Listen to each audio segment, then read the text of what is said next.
বনি ইসরাইলের একটা ঘটনা সাহাবীদের সামনে বর্ণনা করেছেন। এই হাদিসটা বুখারী ও মুসলিমে বর্ণিত হয়েছে। নবীজি সাল্লাল্লাহু আলাইহি ওয়াসাল্লাম সাহাবীদেরকে বলেছেন, বনি ইসরাইলের তিনজন ব্যক্তি, তিনজন বন্ধু একটা সফরে বের হয়েছে।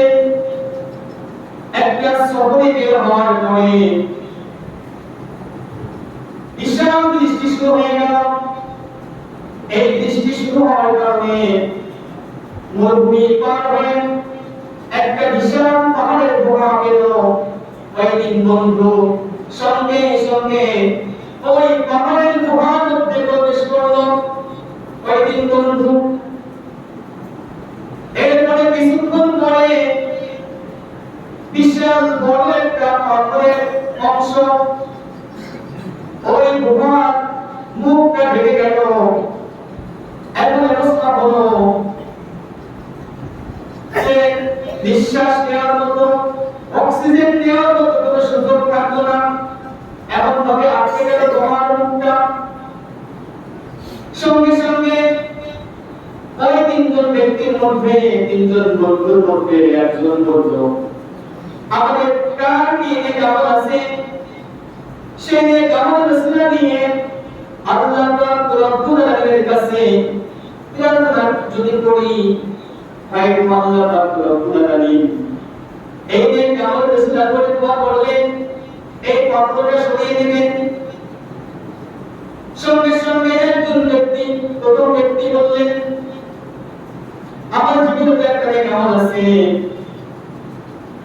ওই ব্যক্তি সঙ্গে সঙ্গে হাঁটু গেড়ে বসল, চোখে অশ্রু ঝরিয়ে আল্লাহ পাক রব্বুল আলামিনের কাছে প্রার্থনা করতে লাগলো, ও রব্বুল আলামিন,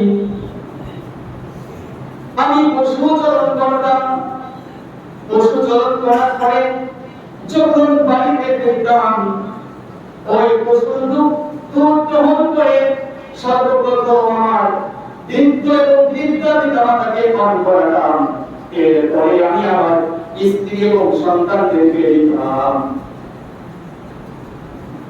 একদিন ওই বৃদ্ধ পিতামাতা ঘুমিয়ে পড়ল। ওই ব্যক্তি বাড়িতে আসতে দেরি করার কারণে তখন ওই দুধের পেয়ালা নিয়ে ওই ব্যক্তিটি তার পিতামাতার ঘরের সামনে, শোয়ার সামনে দাঁড়িয়ে পড়ল, অপেক্ষা করল যতক্ষণ না ঘুম না ভাঙে ততক্ষণ পর্যন্ত অপেক্ষা করল। এভাবে করে সকাল পর্যন্ত অপেক্ষা করল। এরপরে তার পিতামাতাকে উত্তম করালো।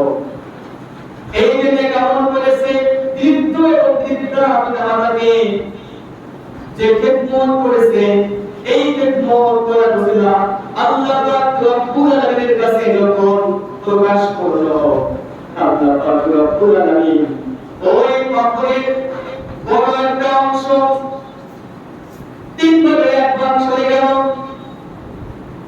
এখন এমন অবস্থা হলো, অক্সিজেন পাওয়ার মতো, বাঁচার মতো একটা পরিবেশ তৈরি হলো।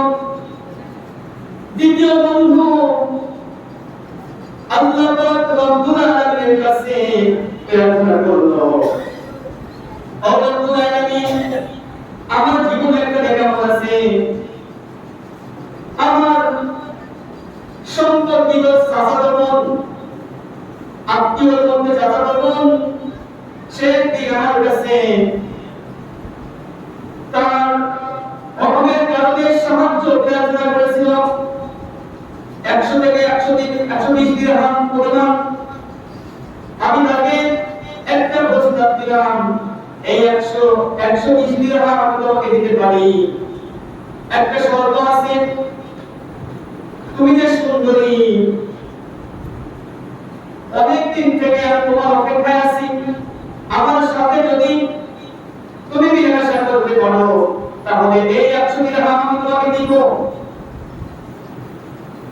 ওই ব্যক্তিটি বিমর্ষ হয়ে গেল, জামা কাপড় খুলে জন্য যখন ওই চাচাদের গায়ে হাত দিলে আর ওই 100 দিরহাম চাচাদের হাতে দিয়েছে দেওয়ার পরে ওই চাচাদের বলল ইত্তাকুল্লাহ, আল্লাহকে ভয় করো। সঙ্গে সঙ্গে ওই ব্যক্তি ওই অন্যায় কাজ গুনাহের কাজ করলো না, গুনাহের কাজ না করে সে নিজেকে ফিরাই নিল। আবার ওই 100 দিরহাম সাহাবাদের কাছ থেকে নিল না, তাকে দিয়ে দিল। আর আল্লাহ পাক রব্বুল আলামিনের কাছে বলল, ও রব্বুল আলামিন, একমাত্র তোমার ভয়ে গুনাহ থেকে আমি ফিরে এসেছি এবং 100 দিরহাম আমার চাচাতো বোনকে দিয়ে সাহায্য করেছি। ও আল্লাহ, এই উসিলা করে আমাদেরকে বিপদ থেকে বাঁচাও। সঙ্গে সঙ্গে ওই বিশাল বড় পাথরের আরেকটু অংশ সরে গেল। তখন মাথা বের হয়, শরীর বের হয় না, এমন অবস্থা। এরপরে তৃতীয় ব্যক্তি সেও বলল, আমার জীবনে একটা ভালো আমল আছে। ওই ব্যক্তির কাছে একটা লোক শ্রম দিয়েছিল, কাজ করেছিল। কাজ করার বিনিময়ে ওই ব্যক্তি, যে ব্যক্তি কাজ করেছে, কাজ করে চলে গিয়েছিল, তার যে পারিশ্রমিক সেটা গ্রহণ করে নাই, গ্রহণ না করেই চলে গিয়েছে। এমন অবস্থায় ওই লোকটি কি করলো, ওই ব্যক্তির কাছে যে টাকা, সেই টাকা দিয়ে কিছু শস্য কিনেছে, ফসল কিনে ওই ফসল নিয়ে অনেক চাষ করেছে। চাষ করতে করতে অসংখ্য ছাগল এবং গরু কিনেছে। একটা ছাগল এবং গরুর পাল তৈরি হয়ে গিয়েছে। পর্যায়ক্রমে সম্মানিত হাজিরিন, দীর্ঘ কয়েক বছর পরে ওই ব্যক্তি আসলো, বলল, আমি যে তোমার আন্ডারে কাজ করেছিলাম, সেই কাজের পারিশ্রমিক এতদিন দিয়ে এসেছি। তখন ওই লোকটি বলল, ওই যে বিশাল গরু এবং ছাগলের দাম সবগুলো তোমার। ওই লোকটি মনে করতো হয়তো মজা করতেছে, কিন্তু না। দীর্ঘ কয়েক বছরে যে সম্পদ তৈরি হয়েছে ব্যবসার কারণে, সকল সম্পদ ওই ব্যক্তিকে যে জোর মজুরি খেটেছিল তাকে দিয়ে দিয়েছে। তখন ওই ব্যক্তি আল্লাহ পাক রব্বুল আলামিনের কাছে বলল, ও রব্বুল আলামিন, আমি আমার জীবনে এই যে সওয়াবের কাজ করেছি, একজন ব্যক্তির টাকা আমি আত্মসাৎ না করে সেই টাকা দিয়ে ব্যবসা বাণিজ্য করে তাকে সব এবং সাবলকে ফিরিয়ে দিয়েছি। ও মালিক, এই ওসিলা করে আমাদেরকে বিপদ থেকে বাঁচাও। আল্লাহ পাক রব্বুল আলামিন সঙ্গে সঙ্গে ওই পাথরের বড় অংশটুকু সম্পূর্ণ সরিয়ে দিলেন। ওই ব্যক্তি ওই গুহা থেকে বেরিয়ে পড়লেন। সুবহানাল্লাহ। সম্মানিত হাজিরিন, এই ঘটনা থেকে আমাদেরকে শিক্ষা অর্জন করতে হবে। একটি শিক্ষা হলো যে প্রথমে যে ব্যক্তিটি তার দীর্ঘ এবং বৃদ্ধা পিতা মাতার খেদমত করেছিল, এই পিতা মাতার খেদমত করার কারণে আল্লাহ পাক রব্বুল আলামিন তার ডাকে সাড়া দিয়েছে। ঠিক তেমনই ভাবে আমাদের পিতা মাতা যারা বেঁচে আছে দুনিয়ার বুকে, বৃদ্ধ বৃদ্ধা পিতা মাতা যারা দুনিয়া আছে, এদেরকে আমরা খেদমত করবো আমাদের সাধ্য অনুযায়ী। পাশাপাশি এই পিতা মাতাকে কখনো আমরা কষ্ট দিব না। পিতা মাতার সকল জায়েজ কথাগুলো আমরা মেনে চলবো।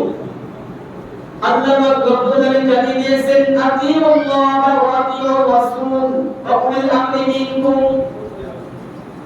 আল্লাহ এবং আল্লাহর রাসূলের সকল বিধানগুলো তোমরা মেনে চলো। এরপরে যাদেরকে দায়িত্ব দেওয়া হয়, পিতা মাতা হোক, আমাদের কোন অন্য কোন ইমাম হোক, যাদেরকে দায়িত্ব দেওয়া হয়, এই দায়িত্ব যারা পাবে এবং কোরআন এবং হাদিসের ব্যাখ্যা অনুযায়ী, কথা অনুযায়ী কিছু প্রকাশ করবে এবং আমাদের জন্য মানুষদেরকে হুকুম করবে, সঙ্গে সঙ্গে মেনে চলতে হবে। আল্লাহ পাক রব্বুল আলামিনের ওয়াদা।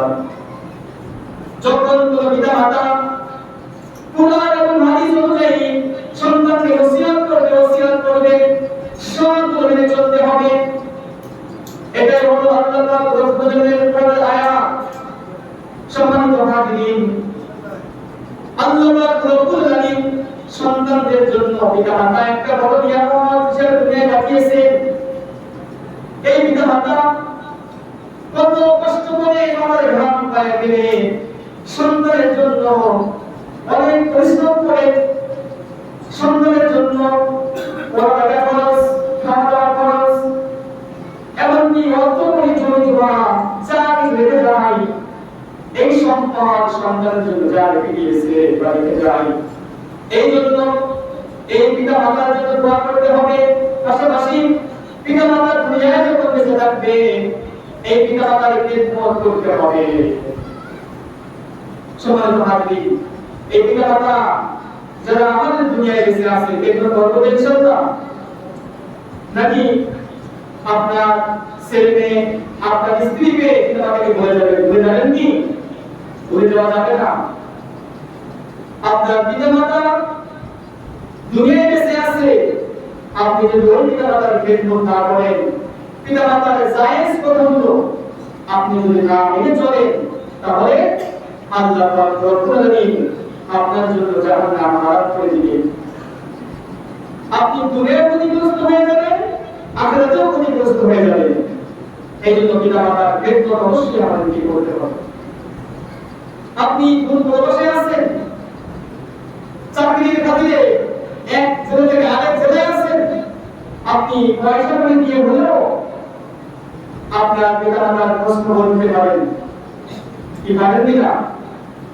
আপনি মানেন নাই, আপনি যে আয় রোজগার করতেছেন সেই আয় রোজগার থেকে আপনার পিতা মাতার জন্য একটা অংশ আপনি বাঁচিয়ে দেন, সেটাও আপনি খেদমত করতে পারেন। কিভাবে খেদমত যায় না? যাই কিনা বলেন? অবশ্যই যায়। সম্মানিত হাজিরিন, দ্বিতীয় যে ব্যক্তি তার সামনে গুনাহ করার সুযোগ ছিল, নির্জন একটা ঘরে কেউ নাই, ওই ব্যক্তি আর তার চাচাতো বোন ছাড়া কেউ ছিল না। সে 100 দিরহাম এর বিনিময়ে তার অভাবের কারণে 100 দিরহাম দিয়ে তার সাথে গুনাহের কাজ করতে পারত। চাচাতো বোন যখন বলতে ইত্তাকুল্লাহ, আল্লাহকে ভয় করো, ওই ব্যক্তি সঙ্গে সঙ্গে আল্লাহ পাক রব্বুল আলামিনের ভয়ে ওই গুনাহ থেকে বেঁচে থাকলো। সম্মানিত হাজিরিন, আমাদের জীবনেও আমরা এই আমল যদি করতে পারি, তাহলে এই রকম ভালো কাজের ওসিলা দিয়ে আল্লাহ পাক রব্বুল আলামিনের কাছে প্রার্থনা করলে আল্লাহ পাক রব্বুল আলামিন প্রার্থনা অবশ্যই কবুল করবেন। তৃতীয় ব্যক্তি, যে ব্যক্তি ইচ্ছা করলে ওই যে তার একজন শ্রমিক তার পেটে কাজ করেছিল, ওই শ্রমিকের টাকা সে নিজে আত্মসাৎ করতে পারত, কিন্তু সে কি করলো? ওই টাকা দিয়ে সে ব্যবসা বাণিজ্য করলো। এরপরে পশু ছাগলগুলো কিনলো, কিনে ছাগলগুলো একটা পাল হয়ে গেল।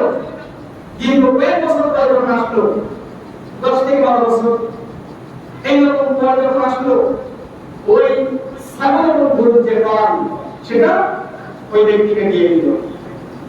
সম্মানিত হাজিরিন, ঠিক আমাদের কাছেও অনেক মানুষ টাকা পয়সা ধার দেয়, অথবা কোন একটা ব্যক্তি আমাদের আপনি কাজ করেছেন, তার খেতে কাজ করেছেন, কাজ করার কারণে ওই ব্যক্তি আপনার টাকা যদি বেড়ে যায়, তাহলে কি হবে বলেন?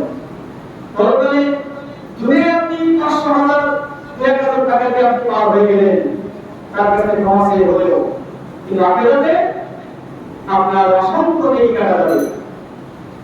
এই জন্য আমাদের সাবধান থাকতে হবে, কোন ব্যক্তির একটা টাকার জন্য আমরা নিজেরা আত্মসাৎ করে না ফেলি। যাকে প্রাপ্য তাকেই আমরা যেন বুঝে দিতে পারি। কোন ব্যক্তির কাছ থেকে একটা টাকা নেব না, আবার অন্যভাবে কোন ব্যক্তিকে দেব না। এটাই একজন ইমানদারের পরিচয়। নিজেও ঠকবে না, কোন ব্যক্তিকেও ঠকাবে না। এটাই হলো একজন ইমানদার মুত্তাকির পরিচয়। তবে হ্যাঁ, কোন মানুষকে কষ্ট দেওয়া যাবে না। আল্লাহ পাক রব্বুল আলামিন জানিয়ে দিয়েছেন, "ওয়াকুলু লিন-নাসি হুসনা", তোমরা মানুষের সাথে সুন্দর আচরণ করো, সুন্দর কথা বলো।